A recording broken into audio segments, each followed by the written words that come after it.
today is going to be a little different sermon. I'm just going to say, hey, this is Heaven's Hallmark for all the mothers. So it's going to be a little bit more like a Hallmark card for you. Mothers are nurses, mothers are doctors, they're psychologists, they're counselors, they're chauffeurs, they're coaches. Mothers are developers of personalities, molders of vocabularies, and shapers of attitudes. Mothers are soft voices saying, I love you. And mothers are a link to God, a child's first impression of God's love. Being a mother is not a walk in the park. By the time a child reaches the age of 18, a mother has had to handle some extra 18,000 hours of child-generated work.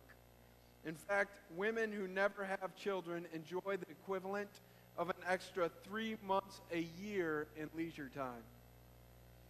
It would be impossible for us to add up all the meals, diapers, sleepless nights rocking, room cleanings, baths, laundering she has done, and the bottom line is that we owe Mom big time. In fact, we owe her so big time. In 1914, President Woodrow Wilson made the announcement proclaiming Mother's Day as a national holiday that was to be celebrated each year on the second Sunday of May. There is a column written by Irma Bombeck that I'm sure will be read in many churches this morning. The column tells of God in the act of creating mothers. She says that on the day God created mothers, he had already worked long overtime. And an angel said to him, Lord, you sure are spending a lot of time on this one. The Lord turned and said, have you read the specs on this model? She is supposed to be completely washable, but not plastic. She is to have 180 moving parts, all of them replaceable. She is to have a kiss that will heal everything from a broken leg to a broken heart. She is to have a lap that will disappear whenever she stands up. She is to be able to function on black coffee and leftovers. And she is supposed to have 6 pairs of hands. 6 pairs of hands, the angel said. That's impossible. It's not the 6 pairs of hands that bother me, said the Lord. It's the 3 pairs of eyes. She's supposed to have 1 pair that sees through the closed doors so that whenever she says, what are you kids doing in there, she already knows what they're doing in there. She has another pair in the back of her head to see all the things she is not supposed to see but must see. And then she has 1 pair right in the front that can look at a child that just goofed and communicate love and understanding without ever saying a word. That's too much, said the angel. You can't put that much in 1 model. Why don't you rest for a while and resume your creating tomorrow? No, I can't, said the Lord. I'm close to creating something very much like myself. I've already come up with a model who can heal herself when she is sick, who can feed a family of 6 with 1 pound of hamburger, and who can persuade a 9-year-old to take a shower. Then the angel looked at the model of motherhood a little more closely and said, she's too soft. Oh, but she's tough, said the Lord. You'd be surprised at how much this mother can do. Can she think, said the angel. Not only can she think, said the Lord, but she can reason and compromise and persuade. Then the angel reached over and touched her cheek. This one has a leak, he said. I told you couldn't put that much into 1 model. That's not a leak, said the Lord. That's a tear. What's a tear for? Asked the angel. Well, it's for joy, for sadness, for sorrow, for disappointment, for pride. You're a genius, said the angel. And the Lord said, oh, but I didn't put it there. You know, mothers are genius. Man, the many times that our mothers have reached out to us and touched our lives. Today is about honoring you. Mother's Day has a very special place in the hearts of the majority of people in America. In 2006, Hallmark estimated that 150 million Mother's Day cards would be sent, compared to 95 million on Father's Day, making Mother's Day the 3rd largest greeting card holiday of the year. U.S. Americans will spend on average $105 on a Mother's Day gift and $90 on a Father's Day gift. The phone rings more often on Mother's Day than Father's Day. The busiest day of the year at the car wash, the Saturday before Mother's Day. What mom thinks still matters. We are told at least 6 times in the Bible to specifically honor our father and mother. So as we begin this morning, I ask you mothers to just simply sit back, relax, and begin to enjoy this day, this special day devoted to you. As the week of Mother's Day approaches, I'm sure you're like me. You begin to think, what am I going to get for a gift for my mother? The one who birthed me into this world. And if I were to ask your mom what she would want, I think most, if not all mothers, like most people, tend to ask for things that reflect their hearts. I want to list to you a few things that some mothers might ask for. Maybe clothes, a new outfit, household items, kitchen utensils, jewelry, and don't forget flowers and cards. And I think many mothers would ask for a break. Just give me a break. Today I want to talk about aprons. I want to talk about flower pots, and I want to talk about jewelry. A young father was trying to explain the concept of marriage to his 4-year-old daughter. He got out their wedding album, thinking visual images would help, and explaining the entire wedding service to her. When he had finished, he asked if she had any questions. She pointed to a picture of the wedding party and asked, "Daddy, is that when Mommy came to work for us?" I want to talk first about aprons. And you might say, why aprons? Not because I'm sexist, not because I think a mother's place is in the kitchen. No, I want to talk about aprons because I think of those household items that a mother might ask for. The majority of the time when I think of those household items that a mother might ask for Mother's Day, I think of work. And for me, an apron just is that mental picture for me of the work that a mother might do around the house or for her children or for her family. I've known of mothers who have actually asked for a new apron for a gift. I know of others who have asked for new vacuums, new appliances, new blenders, sewing machines, cooking utensils, and new dishes. You know, most fathers, most men, when they need tools for work, they just go out and buy the tools. And they justify it, this is for work. When a mother wants a tool to make her life easier, she asks for it for Mother's Day as a gift. And I can't help but think those are things associated with work. For take example, dishes. Maybe she asked for new dishes. And in my mind, I instantly think dishes are for food. So that means somebody's got to cook the food to go on the dishes. And if you're going to put food on the dishes, then that means somebody's got to wash those dishes. I instantly think of work. My own mother, for example, several years ago, she asked for a gift that had to do with cooking. Not just any kind of cooking, but cooking birthday cakes. You see, my mom has a special gift of creating phenomenal, creative birthday cakes. They fascinated our family for years. She now has 18 grandkids. 18 grandkids, and for each of their birthdays, she creates cakes with individual themes. She's made one year, she made a cake, a princess cake, and she had Barbie standing in the middle, and her dress was the actual cake. Another year it was a safari theme, and she had made a Jeep out of the birthday cake. And in fact, she had to make that one twice because the dog took a bite out of it. My mom makes these cakes, and in essence, the very gift she was asking for was not for herself, but for us. You see, it's important for my mom, just probably like maybe your mom or your grandmother or you, to set the atmosphere in her home. She chooses to spend hours baking cakes, decorating the house for special occasions such as Christmas and Thanksgiving, preparing not only delicious meals but beautiful table settings. And this all for who?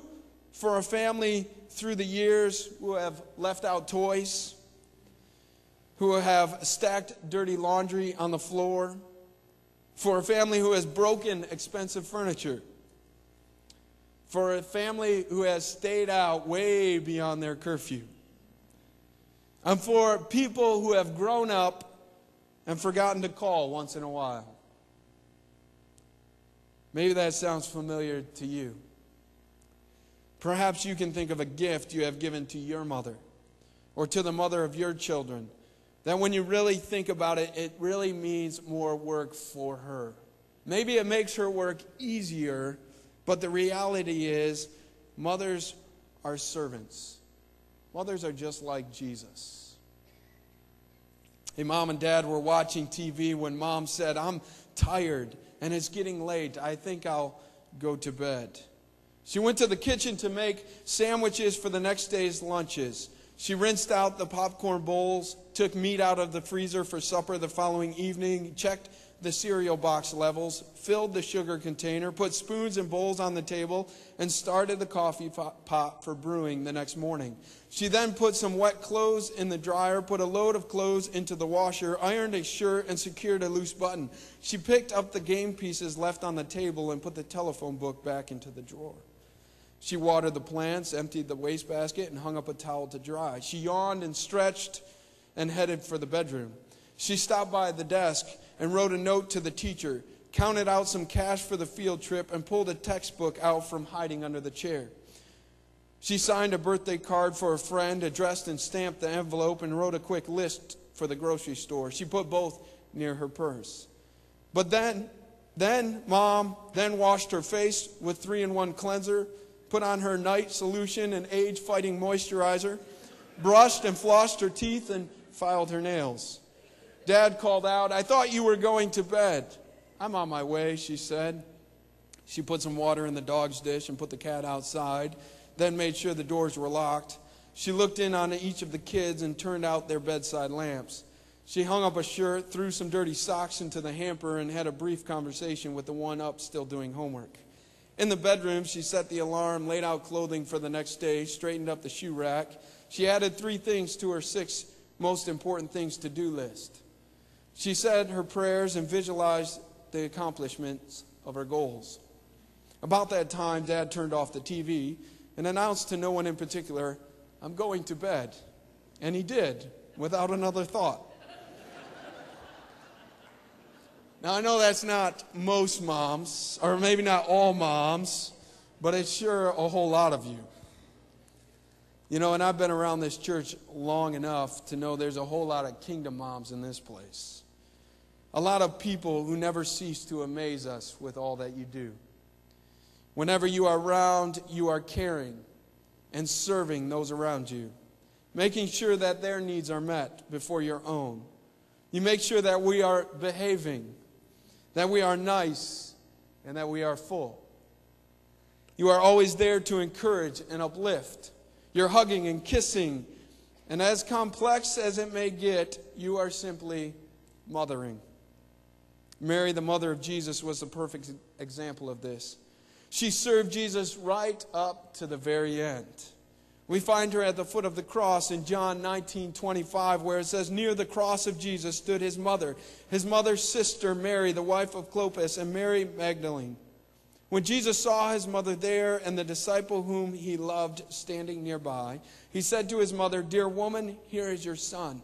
And to the disciple, 'Here is your mother.'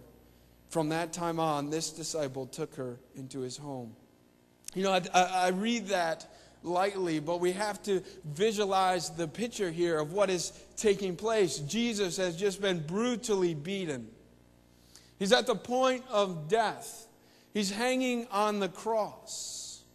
And in order to say this, he has to lift himself up on the nails that are pushed into his feet and the nails that are in his hands. He has to pull up on those nails in order to get enough breath in his lungs to be able to say, "Dear woman, here is your son." You know, perhaps and most likely, Jesus is asking his mother to adopt his friend. But perhaps he was saying in that last moment, just like so many of us would say, on the podium of success or on the stage where we're about to receive our reward. Perhaps he's saying, look, Mom, I did it. I'm fulfilling my destiny. I'm completing the work. You've served. You've helped. And I'm doing it. Thanks, Mom. Jesus, all-powerful God, in the last moments of his earthly life, honored who? His mom. He then looked at his best friend, and he essentially said to his best friend, take care of my mom. Jesus taught the disciples to preach. He taught the disciples to heal and to spread the gospel to the world. But his last direction to his best friend, to this one disciple before he died his earthly death, was to take care of his mom. She was precious to Jesus. Moms, you are a precious gift to us and to our children. Mary was probably that type of mom who desired an apron gift. She was a servant. She loved her son just as you mothers have loved us and cared for us, your children. For your servant's heart, we honor you today. A 4-year-old and a 6-year-old presented their mom with a houseplant. They had used their own money, and she was thrilled. The older of them said with a sad face, there was a bouquet that we wanted to give you at the flower shop. It was real pretty, Mom, but it was too expensive. It even had this great purple ribbon on it that said, rest in peace. And we thought it would be just perfect since you are always asking for a little peace so that you can rest. If you're a mom that's anything like my wife, you deserve some serious rest. Kids wear you out. No matter what age your kids are, I hear the stories. Even for your adult children, they wear you out. And I know you moms are wore out by us. The next type of gift I want to talk about today is flowers or plants. What woman doesn't want flowers? A few years ago, my mom asked for a flower pot for her front porch. And it's a great illustration of a mother's desire to plant seeds in the lives of her children. Oftentimes when someone compliments me on something I maybe have achieved or accomplished in life, I graciously thank them and then I move on. But the truth is, I all too often forget that the one who really deserves this compliment is my mom. She's the one who instilled in me the importance of tucking in my shirt, still working on that one, making sure my shoes are tied, desiring what is right instead of what is popular. She's instilled in me some good taste. If I have any, it's from her. She instilled in me the purpose of standing tall with good posture. I remember her drilling that into me. Talking clearly, still working on that one too, Mom. She has taught me how to choose my friends wisely and how to be desirable to my wife. She has taught me how to respect and work through problems. She has instilled in me creativity and imagination. She has dared me to dream and challenged me to strive for my best in moments when I feel my weakest. She has taught me the importance of right choices and shown me the consequences for wrong ones. My mother, and quite possibly your mother, have found the importance of planting seeds in our lives. Let's listen to the story of Hannah and her son Samuel, found in 1 Samuel chapter 1 and verse 20 through 28. It says this, "So in the course of time, Hannah became pregnant and gave birth to a son. She named him Samuel, saying, because I asked the Lord for him. When her husband Elkanah went up with all his family to offer the annual sacrifice to the Lord and to fulfill his vow, Hannah did not go. She said to her husband, after the boy is weaned, I will take him and present him before the Lord, and he will live there always. Do what seems best to you, her husband told her. Stay here until you have weaned him. Only may the Lord make good his word. So the woman stayed at home and nursed her son until she had weaned him. After he was weaned, she took the boy with her, young as he was, along with a 3-year-old bull, an ephah of flour, and a skin of wine, and brought him to the house of the Lord at Shiloh. When the bull had been sacrificed, they brought the boy to Eli. And she said to him, Pardon me, my Lord, as surely as you live, I am the woman who stood here beside you praying to the Lord. I prayed for this child, and the Lord has granted me what I asked of him. So now I give him to the Lord. For his whole life he will be given over to the Lord. And he worshipped the Lord there. Hannah understood the importance of the mother's love. You see, when Samuel was first born, it seems as though, just from the words of the scripture, that her husband thinks Hannah is being somewhat disobedient to God by not taking Samuel to the temple when he went for the annual sacrifice. But the truth is that Hannah understood the importance of a mother's love. She knew the first years were so very key to Samuel's future. She was obedient to God, and as a result, God eventually blessed her with 5 more children. I believe that during those first few years, Hannah was planting seeds and praying for Samuel's future purpose, as so many of our mothers have done and are still doing to this day. In chapter 2 of 1 Samuel, you'll see in verse 18, it says, But Samuel was ministering before the Lord, a boy wearing a linen ephod. Each year his mother made him a little robe and took it to him when she went up with her husband to offer the annual sacrifice. Hannah was a true kingdom mother. We see she not only planted seeds, but was also caring for Samuel's needs. She was making him clothes all the while he was growing up. Reminds me of a little boy who forgot his lines in a Sunday school presentation. His mother was in the front row to prompt him. She gestured and formed the words silently with her lips, but it did not help. Her son's memory was blank. Finally, she leaned forward and whispered the cue, I am the light of the world. The child beamed, and with a great feeling and a loud, clear voice, he said, My mother is the light of the world. You know, so many mothers who instill faith in their children are the light of the world to us. They show the light and plant the seed. Just as that little boy lighted up and beamed with delight, what baby isn't thrilled when their mama shows up at the nursery door? Or what child doesn't really desire that goodnight kiss or that hug?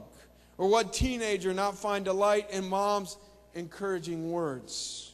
Or what adult not find comfort knowing mom is right there, especially when you need her most? In fact, when God described how he would care for Jerusalem in Isaiah 66:13, he compares it to a mother's love. He says this, as a mother comforts her child, so will I comfort you. God describes the strongest illustration of comfort as being a mother's for her child. For the seeds you have planted in our lives and in our children, mothers, we honor you today. The last gift I want to talk about is jewelry. Women love the bling. And if any woman deserves some, it's mom. She is the picture of pure beauty. The fastest way, I think, to upset a young boy is to talk about his mama. You see, to every boy, his mother has no flaws. She is the carrier of the Cheerios, the fragrance of elegance, and hopefully the way to Dad's heart. When she speaks, she and she alone holds the floor. She can control you with a look and break you with a smile. My sisters and I used to call that the evil eye. It is almost as if when she is around, she is the object of your attention. Mothers have a special way of radiating the beauty from within. They have this fantastic gift of loving you so much that you almost don't know any better but to see them as the perfect woman.